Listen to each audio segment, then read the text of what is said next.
FBI charging documents in Steve Baker January 6th case show he was working as a journalist. Let's start from the beginning for anybody who doesn't know the context. What we're looking at right now is the Biden administration, it would seem, retaliating against a journalist for exposing inconsistencies in Capitol Police testimony. Let me give you the quick version. Steve Baker is a reporter. He's an investigative journalist. He works for The Blaze. He was working as a journalist, an independent journalist, on January 6th. I have personal friends of mine were there with him. He was there as a journalist. He was ignored by the feds and the Capitol Police. He was not considered a suspect for years until he started doing reporting on inconsistencies in statements made by certain individuals involved. And I'm trying to be a little bit vague, but basically he's speaking out and exposing, as a journalist, corruption in government. All of a sudden, he gets a call. You're going to be charged. They play dirty games with him and then finally ordered him to surrender. Today, he surrendered. They put him in cuffs. This is where it gets wild. Now, I can tell you right here, the charging documents even show, and I'll show you all that. But I want to pull up a tweet here, which I don't know. Actually, I don't. Here we go. Daniel Horowitz says, as you watch them arrest Steve Baker, realize that last November, Jackson Green, a climate activist, attacked the Shaw 54th Regiment Memorial in the National Gallery of the Arts West Wing. Yet he was out on the streets undeterred to then paint bomb the exhibit of the sacred U.S. Constitution at the National Archives a few weeks ago. Two-tiered system doesn't begin to describe what is going on. Now take a look at this. In the charging documents, they actually say that he is walking around. I love this. From the exterior steps, he's walking around narrating and recording. FBI charging documents in the arrest of Blaze Media investigative journalist Steve Baker over his coverage of the January 6th protest and riot at the U.S. Capitol show that he was working as a journalist.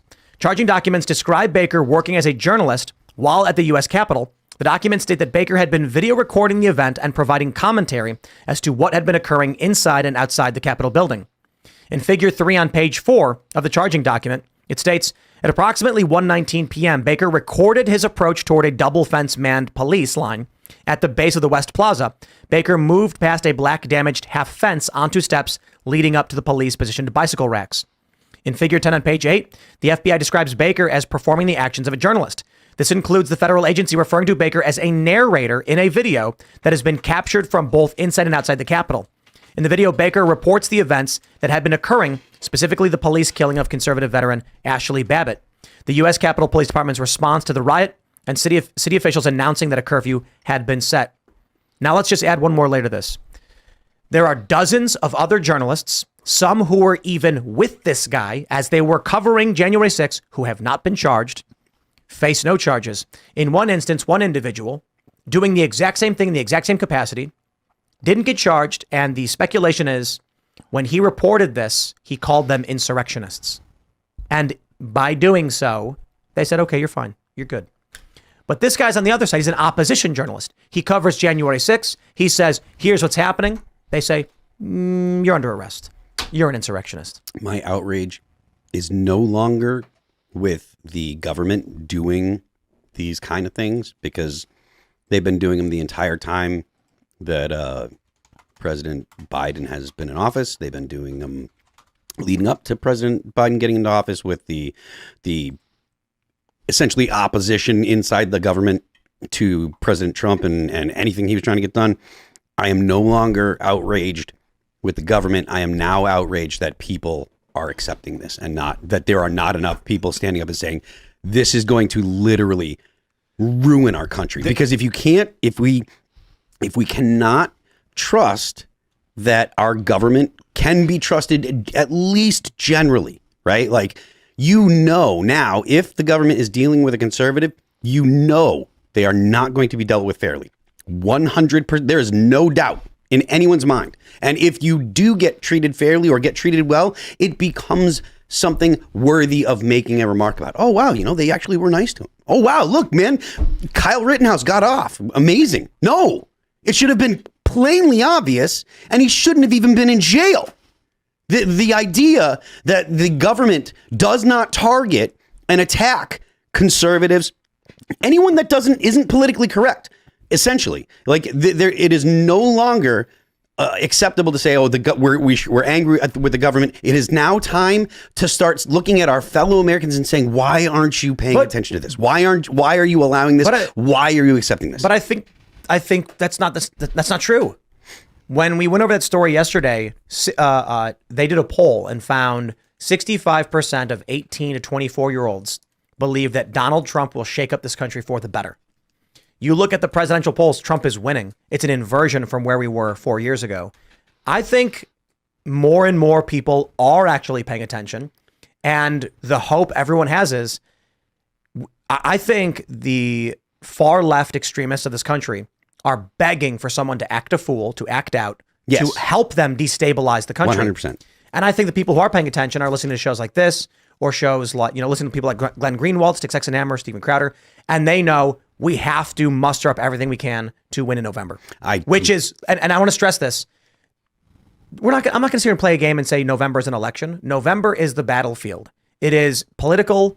It is political tactical warfare. This means you have to register as many voters as possible. You have to get your friends and family to vote. You have to the RNC, which is failing, but people on the right who support Trump and or just any member of Congress opposing the machine, we need to be in the lawfare game 100%, filing every piece of paper. Now, the one thing that does have me worried is all of the court cases against Trump, and there's nothing in response. Yeah. So I certainly hope people are paying attention, because we need the lawfare on our side right now to get ready for what happens in November.